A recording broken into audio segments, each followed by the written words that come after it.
stay hungry, stay foolish. We're just finished recording a multiple-part episode with Tim Clark, the author of The 4 Stages of Psychological Safety. You can win a copy by signing up to the innovationshow.io newsletter. I just want to thank our sponsor, Xi, boldly transforming the future of financial services with a suite of embedded products and services, enabling businesses to manage multiple payment workflows and move funds with ease. You can check out Xi at helloxi.com. Let's get into part 1 of the 4 stages of psychological safety with Tim Clark.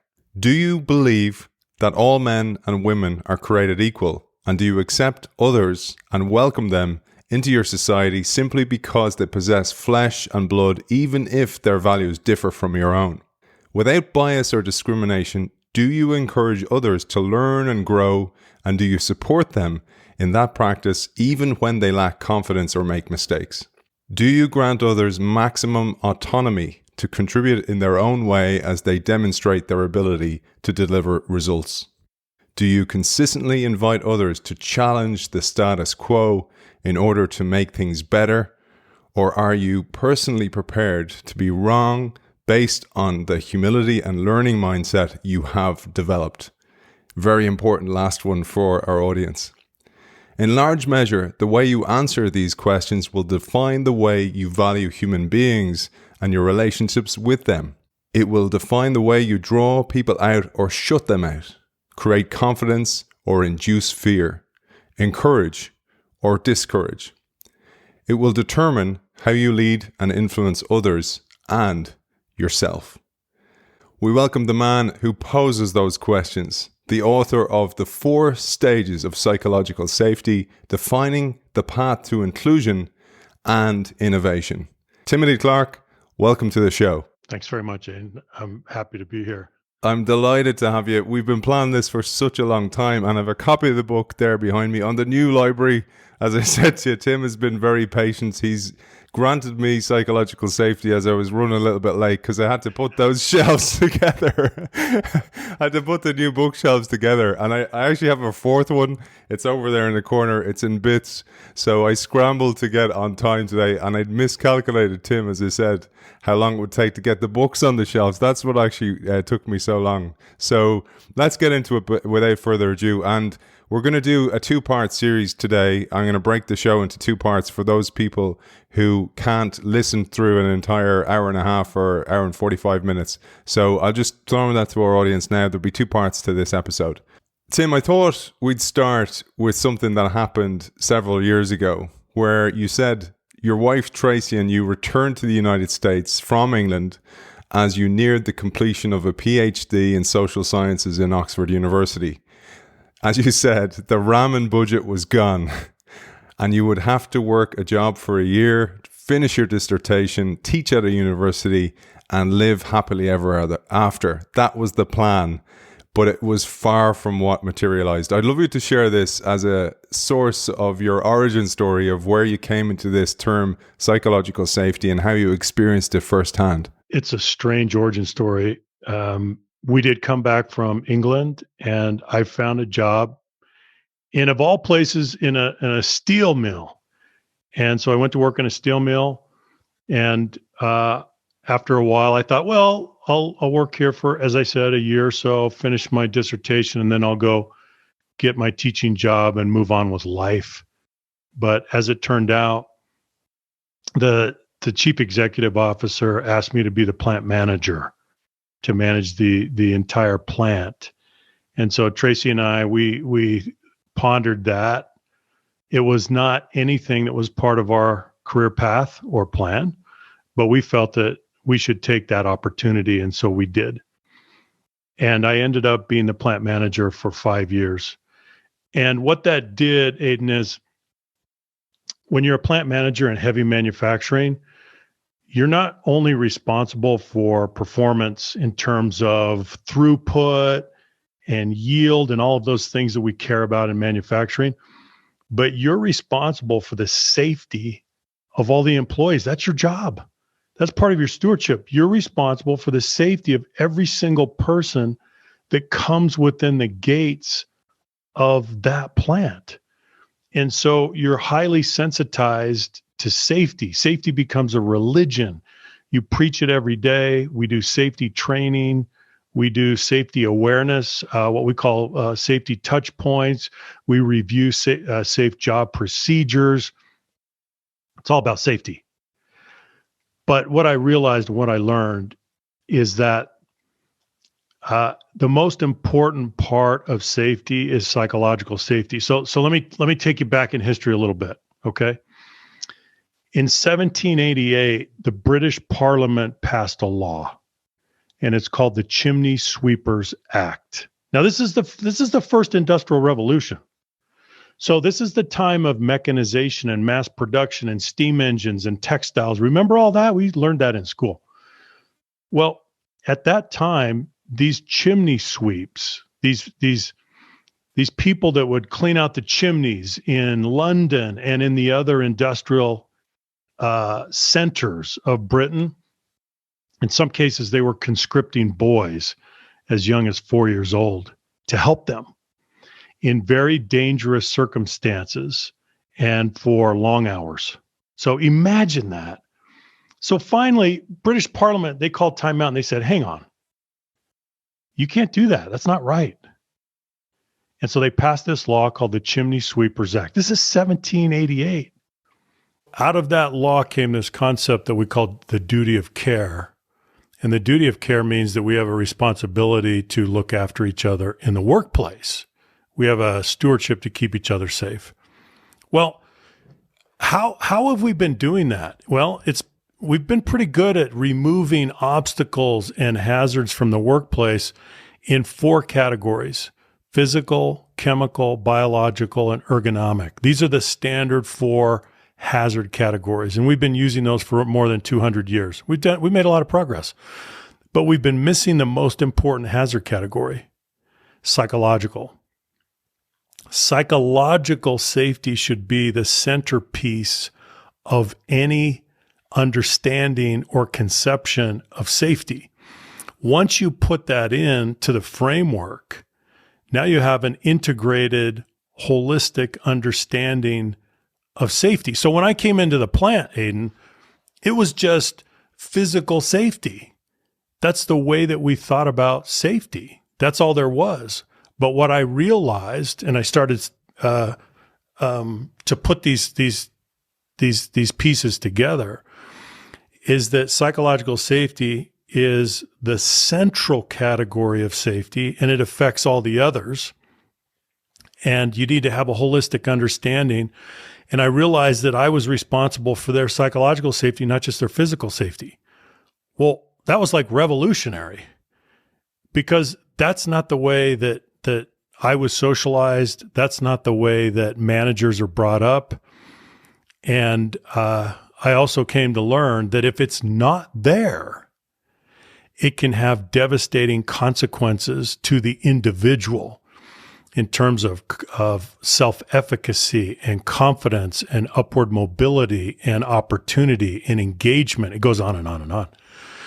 So that's a little bit about my origin story. I had studied culture at Oxford, and so I was very anxious to use this as an opportunity to be a participant observer in the bowels of this industrial beast, to learn all that I could, and also to be a change agent. So that's how.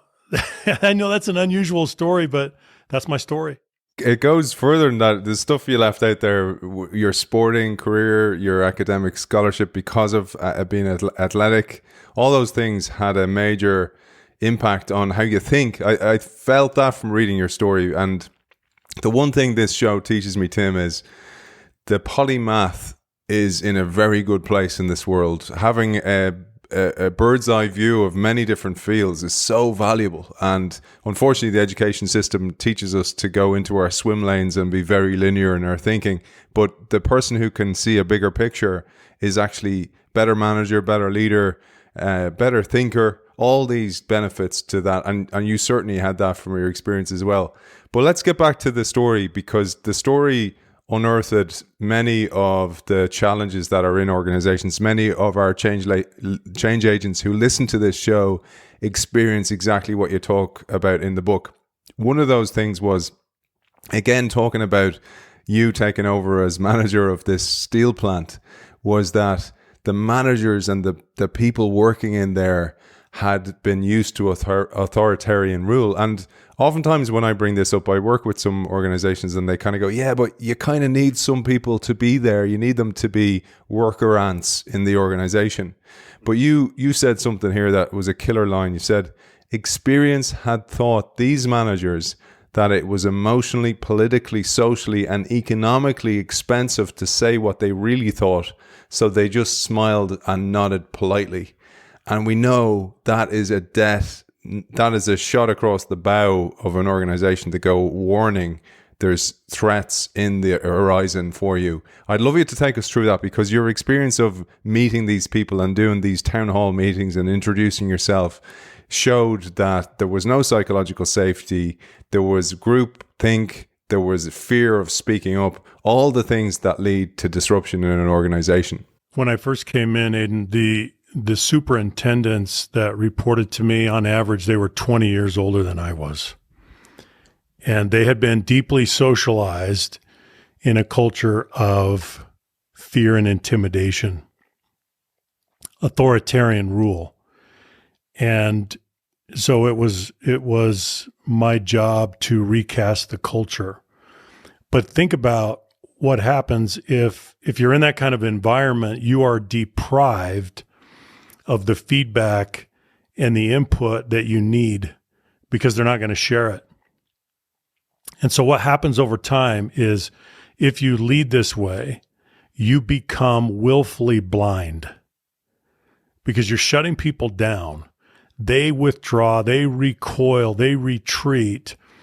And yet they are the ones that have the local knowledge. They are the ones that can tell you what's happening on the shop floor. They are the ones that can help you solve problems and get better. And yet you're deprived of that input. And so one of the conclusions that I came to, and I think this is a universal truth, if there's pervasive fear on a team or in an organization, that is the first sign of weak leadership. Because what that says is that the manager or leader is using fear as a proxy for leadership. They've actually abdicated the leadership role, and they're using fear as a substitute. That's a cop-out. They're not leading anymore. Fear is a very poor substitute for leadership, but many people do it. So that's a very strong thesis that I have based on not only my own experience, but work with organizations around the world. If there's pervasive fear, it's absolutely symptomatic of a leader that's not doing the job. I think you're so right. I was thinking about this only this morning. I was at my son's sports day this morning, and luckily the weather held up, Tim. We're in Ireland after all. It started lashing rain afterwards, and it didn't look like there was a cloud in the sky, and then the rain poured down literally as the sports day finished. But I was talking to one of the other parents, because my son, when he was younger, one of the teachers had ruled by fear. And it had a dramatic effect on my son, because he didn't really want to try anything new. He didn't want to try sports. He's a brilliant sports person, but he didn't want to try sports. And I found out actually it was the fear of making a mistake. And this was a child. And this actually happened so much so that one day he was drawing and I was sitting beside him, and he asked me, and this is when he was only it was his first grade, so it was first experience in school. And he said, "Dad, will you colour in?" And I was like kind of going, "What? I'm here to watch you colour in." And he said, "I'm afraid about going outside the lines." I was like going, "Oh my God." And then I was talking to one of the parents today, and she said that same teacher did the same thing to her son, and he wouldn't read because he was fearful of making mistakes, which was just heartbreaking. But then I thought about, it made me think, because of reading your book at the same time, I was like, well, that's what many, many plants and CEOs who run organizations have been trained like, and then they've been taught how to deal in a steady state environment, but also a more industrial age. And they've brought this through. And that's what I really felt, that you had experienced this. And as you said, you had to defang the organization from this authoritarian rule. And I loved your language there. But I wanted to share a quote from the book that really will speak to so many people. You say, commercial organizations survive by maintaining competitive advantage, which ultimately means incubating innovation. If you watch closely, you will notice that innovation is almost always a collaborative process and almost never a light bulb moment of a lone genius. As the historian Robert Conquest once said, what is easy to understand may not have been easy to think of. Innovation is never easy to think of. It requires creative abrasion, I love that term, and constructive dissent, processes that rely on high intellectual friction and low social friction. I love that term, and I'd love you to expand on that thought. Well, organizations, Aidan, they only do two things. This is the way that I conceive of what we do in organizations. And it doesn't matter if you're in a school, if you work in healthcare, if you work in government, if you work in a commercial organization, if you work in a nonprofit, if you work in a voluntary association, it doesn't matter. You do two things. Number one is execution, and number two is innovation. Execution is creating and delivering value today. That's what execution is, based on the current configuration of that organization and the current resources and the mission and the vision and the strategy and the capability and the technology. That's execution, creating and delivering value today. Innovation is figuring out how we're going to create and deliver value tomorrow. That's all we do. Value today, value tomorrow. Let's talk about value tomorrow.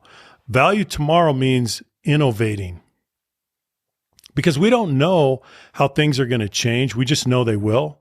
And we know we're going to have to adjust and adapt and innovate. So if that's true, then we need to either we disrupt ourselves or we will be disrupted. Take your choice. Those are your only two options. You can learn how to disrupt yourself based on your adaptive capacity as an organization, or you can move along in a state of equilibrium and wait to be disrupted. Innovation, by its very nature, is disruptive of the status quo. It undermines the status quo. So that means we need to do that to ourselves. And what does that translate into? It translates into creative abrasion.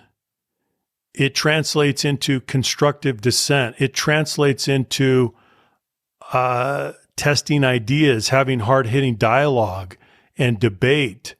It translates into a very high tolerance for candor.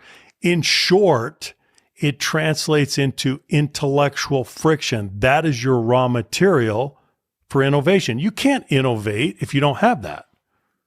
It's not possible. Innovation requires that. But as I said, when the intellectual friction goes high, the social friction tends to go up at the same time, and therein lies the problem. So psychological safety represents the environment in which intellectual friction can go to very high levels, but we keep the social friction down at the same time. Why? Because we're maintaining terms of engagement based on respect, the respect and the permission that we give each other.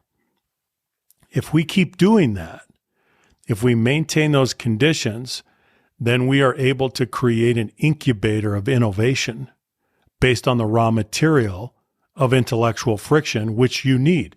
And if you can't create that, then just plan on being disrupted from the outside, because that's what's going to happen eventually. Such an important aspect, and many CEOs and leaders listen to this show, and I was so keen to have you on because you understand the link between psychological safety and innovation. Without psychological safety, there's no innovation. And I've worked in those companies, and there's many of the things I was just nodding along as I was reading your book. I've experienced those things, including in sport, as we'll get into in a little while. But there's one thing I just wanted to clear up, because my understanding, and many people who listen to the show and many people who are interested in these fields of work will have understood that the term psychological safety was coined by the great Amy Edmondson, former guest on the show. And you've tracked it right back. And initially in the book, you said 1990, where it was William Kahn. But then you tracked it even further back into a book that's out of print. And I'll let you tell the story, because the origin of that is quite important, because you see it at the turn of where the knowledge economy started to come out and the industrial economy started to, like, this transition, this crossfade between those two different things. But also, I'd love to hear your version of that term yourself, what you feel it is, before we go into the 4 stages that you talk about. So the origin story for the term psychological safety is quite interesting. If you do a comprehensive word search and you go all the way back, the very first references to psychological safety are in old, greasy, industrial safety manuals. And I found about 4 references that go back to the 1940s. What are you doing with greasy old manuals from the 1940s, man?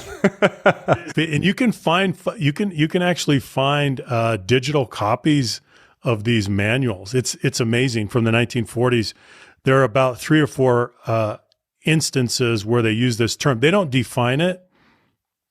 They just put the 2 words together with the assumption that there's a psychological side of safety in addition to a physical side. Well, so then we fast forward to 1965, and we have Warren Bennis and Edgar Schein at MIT. And they write a book called Personal and Organizational Change Through Group Methods. This is a book that's published in 1965. And on page 44, there is a subheading that says psychological safety. And they spend just a paragraph talking about it. And they do give a pretty good definition. It's not a complete definition, but this is what they say. In order for unfreezing to lead to an increased desire to learn, rather than to a heightened anxiety where the individual is immobilized or impervious to new inputs, an environment must be created with maximum psychological safety. This is a difficult and paradoxical task, for with one hand, the laboratory culture is trying to unfreeze and increase tensions, and with the other hand, it is providing an atmosphere where no one can take chances without fear and with sufficient protection. So they're just pointing out how difficult this is, because we need to manage risk, but we also need to give people the opportunity to be innovative and to be creative in their ideas and their input. So that's a very short treatment, but that's really the genesis, and that's where the concept is introduced to the academic research literature. And it has a slow growth after that. But let me go to my definition. There are some rather complicated clinical academic definitions. I don't think they're very helpful. Here's my definition. Psychological safety is a culture of rewarded vulnerability. This is the critical mechanism, because this is what we see. When people engage in acts of vulnerability, those acts of vulnerability in a social unit, in a social situation, they will be either rewarded or punished. When you create a culture where my acts of vulnerability and your acts of vulnerability are consistently rewarded, psychological safety will climb. It will go to higher and higher levels. Why? Because your vulnerable behavior is being rewarded. That is the central mechanism for cultural transformation. You can do everything else that you want to do, but if you don't do that, it doesn't matter. Everything else is scaffolding. It's all secondary to that central mechanism of modeling and rewarding acts of vulnerability. So that's why I define it as an environment of rewarded vulnerability. Everything hinges on that mechanism. And it's a brave leader who can step up and show vulnerability. That's the thing I think is so difficult for leaders because of those people we talked about who still pervade many of organizations, those people who are taught how to lead in an authoritarian industrial age, they're still prevalent in many organizations. And if you come in as a new leader or perhaps a budding leader and you show some weakness, perceived weakness by showing vulnerability or authenticity, oftentimes it's misunderstood by those more authoritarian rulers or autocrats who actually see it as a weakness. And therefore people don't show any weakness. Because, and I want to emphasize, it's not weakness. Let's talk about that, Aidan, because this is what's happening is you're describing the great collision that is happening today in organizations around the world between the imperial model of leadership and the inclusive model of leadership. Now let's everyone think about this. The imperial model of leadership, which is so prevalent, so many of us have been deeply, deeply socialized and acculturated to this model. The imperial model of leadership says, you're the expert, you're the oracle, you have all the answers. And so we perpetuate that model, and we have for generation after generation. The more dynamic the environment in which you're leading, the more antiquated and antique and obsolete that model becomes. Why? Because you're supposed to be the oracle, the repository of answers. That's ridiculous. You can't possibly do that. And so the environment, as it gets more dynamic, it makes that model obsolete from a competitive standpoint, let alone a moralistic standpoint. And so we're seeing this happen before our very eyes. For example, when we work with technology organizations, you can't possibly be a leader subscribing to the imperial model of leadership, or if you do, you're not going to last very long because you are in an environment that is moving so fast. You need everybody on board. You need everyone's input. You need this ongoing, collaborative, cooperative system where everyone feels free and able to contribute, because it's the only way you're going to adapt and survive in the environment. So to summarize, that imperial model of leadership is dying. It's been slow. It's been very slow. Let me take a line from an Ernest Hemingway novel. In The Sun Also Rises, there's a dialogue that goes on, and the one character turns to the other and says, "So how did he go bankrupt?" And the other character says, "Slowly, and then suddenly." I think it was gradually and then suddenly. So this is what's happening to the imperial model of leadership. It's going bankrupt. It has been going bankrupt gradually, but now in the 2020s, it's very suddenly going bankrupt because it's so obsolete. It's so mismatched to the environment that it's not sustainable. And that's exactly what we're living through right now. So I think that illustrates the central role that a leader has to be a cultural architect, to be responsible for the culture, the conditions, the container, the environment, the climate, whatever you want to call it.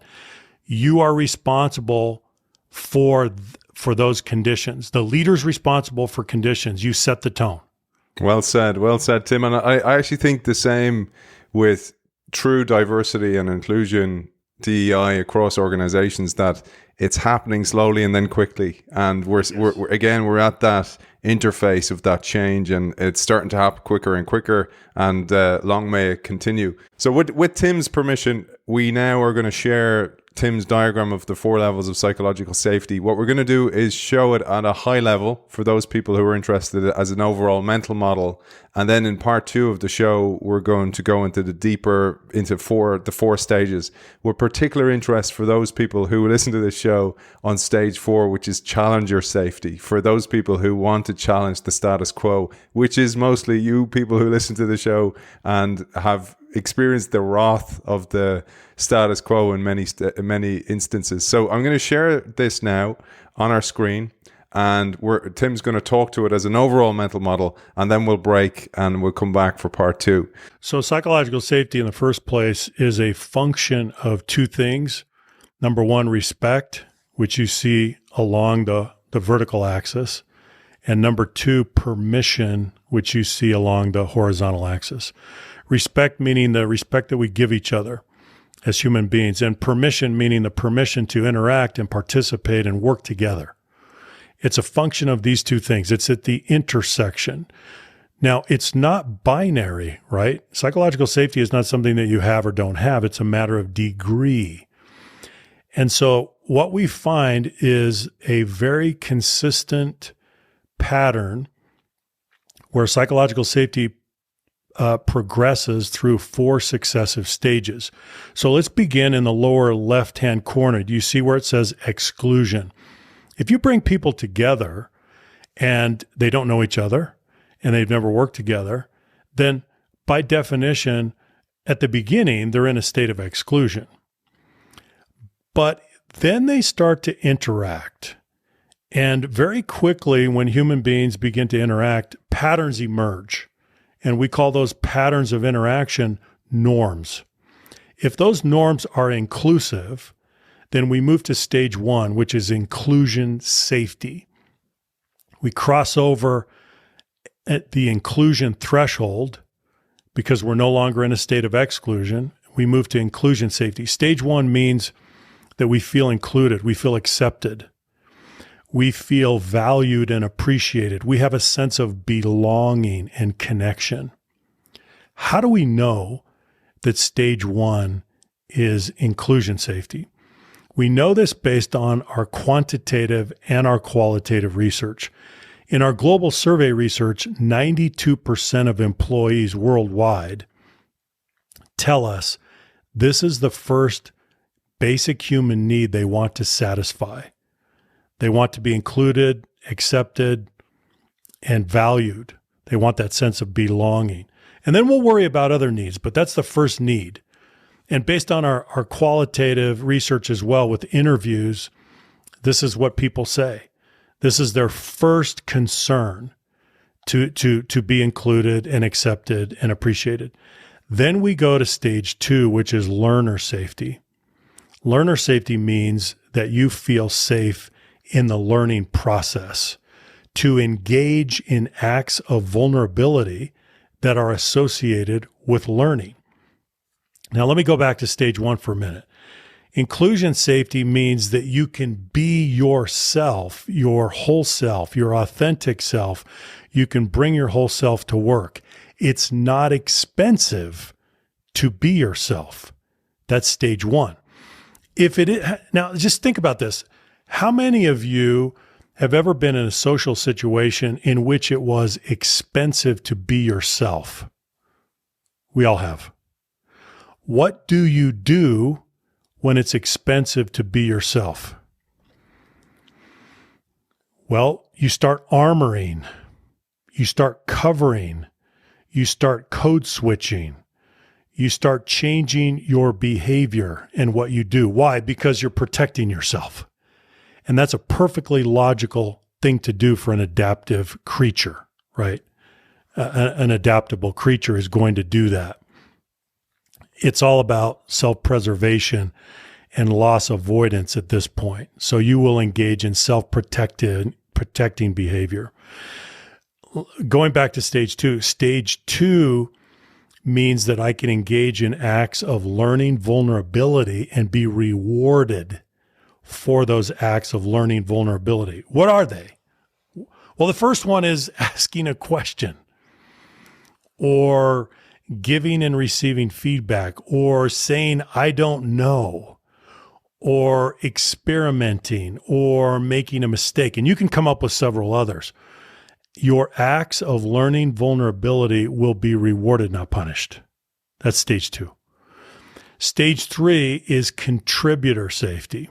Now you'll notice the natural sequence here. Learning precedes contribution.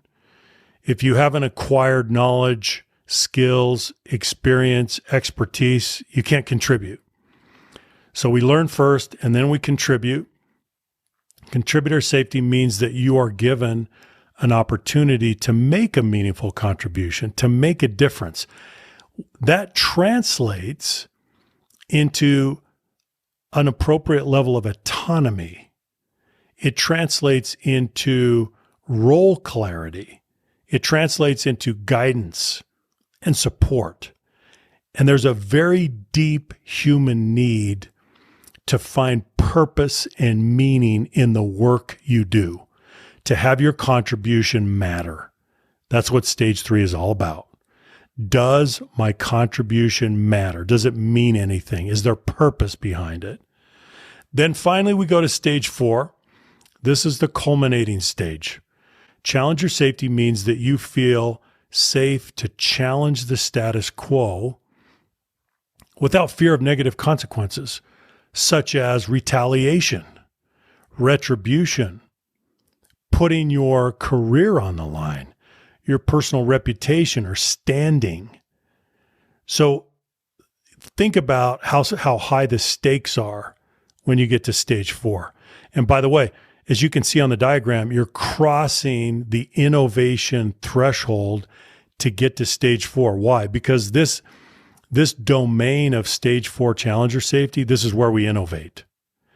This is where we need the highest level of intellectual friction to help us solve the most difficult problems and create new solutions and make breakthroughs. And innovation overall requires that we do that. So there's a high-level overview of the four stages. And the way you articulate it and the way you give the diagram there will be a map for so many organizations. I felt that when I read it, because oftentimes the innovator takes for granted the first three stages. That's the problem. The challenger in an organization assumes they exist, but without them, they haven't. The ground is very shaky. It's paper thin, and they'll fall through and fail. We're seeing this all over the place. It's humorous, and yet it's tragic at the same time. So we see senior leaders, CEOs, that will get up in front of their organizations. They'll call an all hands meeting and they'll say, we are going to have a speak up culture. By golly, we're going to have a speak up culture. And it begins right now. And so I want your honest feedback. I want your candid input, as if you could decree that into existence with mere words. So when senior leaders do this, one of two things is true. Either they're culturally tone deaf or they don't care. Because anyone that understands organizations recognizes that that's not going to happen. You're not going to have a speak up culture unless there is evidence in the culture that that kind of behavior will be rewarded. Otherwise, people are going to do their threat detection. They're going to look around, they're going to watch, they're going to listen, and they're going to say, no deal. I'm not doing that. Why would I engage in that kind of act of vulnerability when there is no evidence that I'll be rewarded, but there's plentiful evidence that I'll be punished? Isn't that interesting? So you don't leapfrog to stage 4 challenger safety. You build up to it. based on the conditions in your culture. It's so sad. And, you know, I think from sport, you experience this in sport, that's part of the culture. You talk up and you kind of go, you know, coach, I don't think this move is working. Now, it doesn't always work that way, certainly with some coaches. But what I've experienced personally and I've seen personally is where the leader will ask for, you know, suggestions and maybe, and I've done this myself, I was going, look, I don't think our customers are happy. I don't think we're satisfying them enough, etc. And then the leader turns on me and kind of goes, what do you mean by that? And I'm kind of going, well, they're not, the repeat business isn't coming our way. And then the other execs who had agreed with me when I said I'm going to bring this up into the meeting today, all went quiet, or worse, they sided with the leader and took their chance to have a cut. And it was really, like, I left soon afterwards because it became an extremely unsafe psychological environment. And the other thing I just wanted to say, because I'm sure you see it, is many people we coach in the work that we do, or many organizations you work with, oftentimes the people who solicit you to bring about a culture of innovation are on their last try. It's the last straw for them. They're like, if this doesn't work, and they don't articulate this, but it's clear to see, I'm out of here. I'm going to leave. And you oftentimes can sense that off people. And I'd love to understand your experience of that as well. I think that's true. They try to do it by compliance, and you can't create an incubator of innovation out of compliance. That's just not going to happen. People are engaging in very vulnerable behavior when they're collaborating and they're challenging the status quo. And so they need to be rewarded for it. But often I think leaders don't acknowledge the reality of what is required to create an incubator of innovation. And by the way, let me just make a distinction between, so you mentioned earlier, Aidan, the diversity, equity, and inclusion in our efforts there. Let's just take the distinction between diversity and inclusion, those two terms. They're related, but they're not the same thing. Diversity is a matter of makeup and composition. And so another pattern that we see is that we see this across organizations. Many organizations, they've made great strides to diversify their employee populations. They've become more diverse compositionally in terms of who's in the organization. Now, that's wonderful, and that does represent progress, but they are no more inclusive for it. And so they hit the wall. So compositionally, they've made strides, but behaviorally, in terms of beliefs and behavior, they're no different. So they hit the wall. They haven't yet taken the journey to greater inclusion. How are you going to get there? The only way is that you have to model and reward behaviors that are associated with stage one inclusion safety. There's no shortcut to that. There's no workaround. There's no back door. Right? You can't do that in some kind of a shortcut way. So I just wanted to point that out, because the journey is to become more diverse and more inclusive. And that means that we find the price and we pay the price. Not going to happen just as we increase just understanding and awareness and appreciation of differences. Now, that's important, but it's not sufficient. We have to jump in to behavior. And it really becomes a journey of self-discovery, where if I engage in these behaviors and I generate confirming evidence that these behaviors are working and they're creating a more inclusive environment, wow. Now, this becomes immersive. It becomes experiential. Now I'm making progress. That's what has to happen. Yeah, and as you say, you have to model the behavior, and you have to reward it and recognize it when it happens, and point that out in those town hall meetings. As you say, everybody kind of looks around and goes, "What's going on here?" before they make their move, and it's an unfortunate part of being a human being as well that you want to fit in. Let me mention one other thing, Aidan, that I think is really important to understand for all of your viewers and listeners out there. If you are with a team or an organization that has very low psychological safety, it could be very dysfunctional, it could be toxic, but it's very low. You're going to see one or a combination of two patterns. Number one, silence. Now that's pretty easy to understand, right? When your vulnerability gets punished over and over again, you retreat into silence. So silence is a very prevalent pattern for a lack of psychological safety. The other pattern is niceness. Now think about this. What we often do, niceness sometimes is the veneer of civility. It's the appearance of collegiality, but it's not real. So what we often do in toxic environments is we will paint a very thin layer of nice over a thick layer of fear. And so you'll see this in cultures where they become very collegial. They're very nice to each other. But when they're in meetings, they can't tackle the tough issues. The tolerance for candor is very low. So if you go watch or listen or participate with a group in a meeting, it takes no more than about 15 minutes to understand what's going on. Because when a team tries to conceal the fact that it does not have psychological safety, it's actually revealing itself. You can't hide that fact. You'll try to hide it in silence, or you'll try to hide it in niceness. Both patterns are a dead giveaway.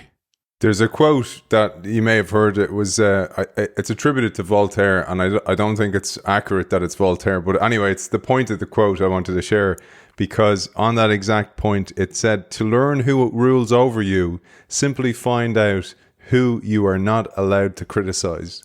And I thought about that, where you see this many times where a leader, a so-called leader in an organization, somebody in a position of power, thinks that everybody likes them.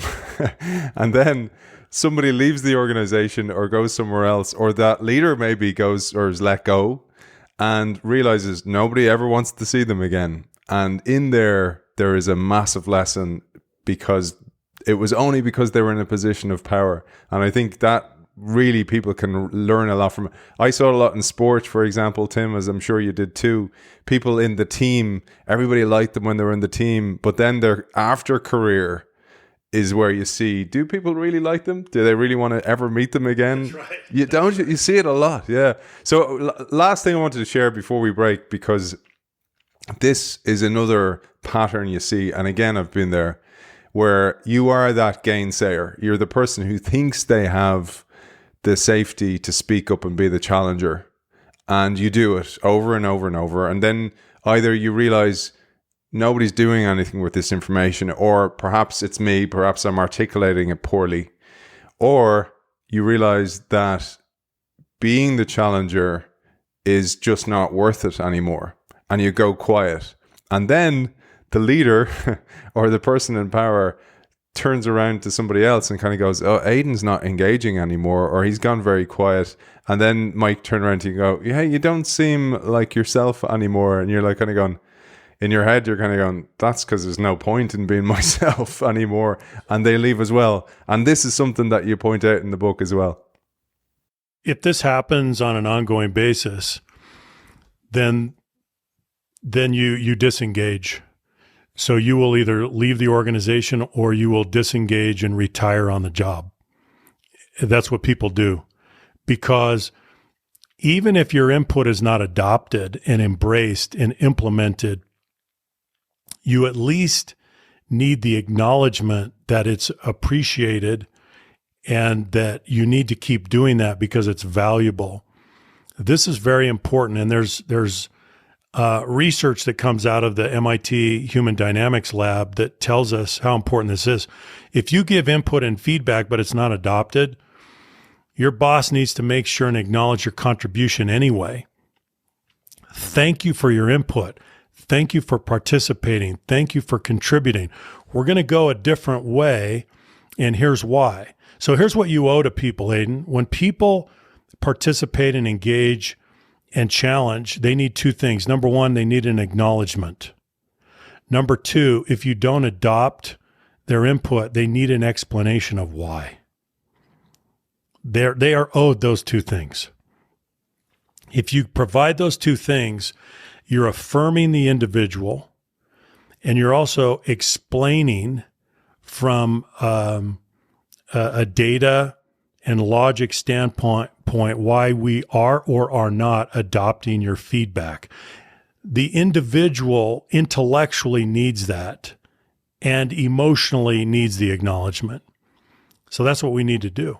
And as you say in the book, it's part of Maslow's hierarchy of needs. You need to know that you count. You need to know that you exist. And I was telling my kids, I was telling my son recently, I decided to tell him after the tragedy in the US and Texas and the school shooting, I said to myself, I wonder if my kids understand that sometimes that comes from somebody who feels hopeless and excluded, and the seeds of that action are planted in childhood in school.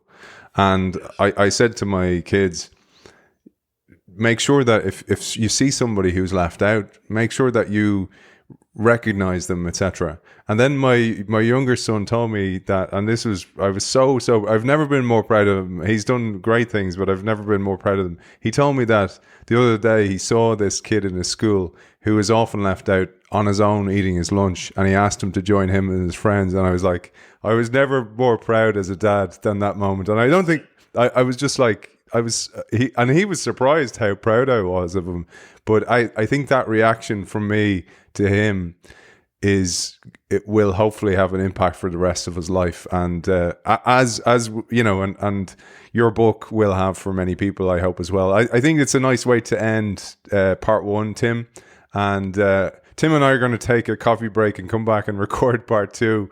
And Tim, I'm going to take the chance to try and fix my camera a little bit and maybe my lighting a little bit better for part two, because yours is awesome. So we'll finish up part two. Thank you for everybody for joining us. I hope you're finding it as interesting as I certainly am. In part two, what we're going to do is deep dive into the 4 stages of psychological safety that Tim presents in the book, and I look forward to joining you then. Tim, for now, author of The 4 Stages of Psychological Safety, Tim Clark, thanks for joining us. Thank you, Aidan. Good to be here. I want to thank our sponsor, Xi, boldly transforming the future of financial services with a suite of embedded products and services, enabling businesses to manage multiple payment workflows and move funds with ease. You can check out Xi at helloxi.com. I'll see you soon for some more multi-part episodes and fantastic content from these great authors.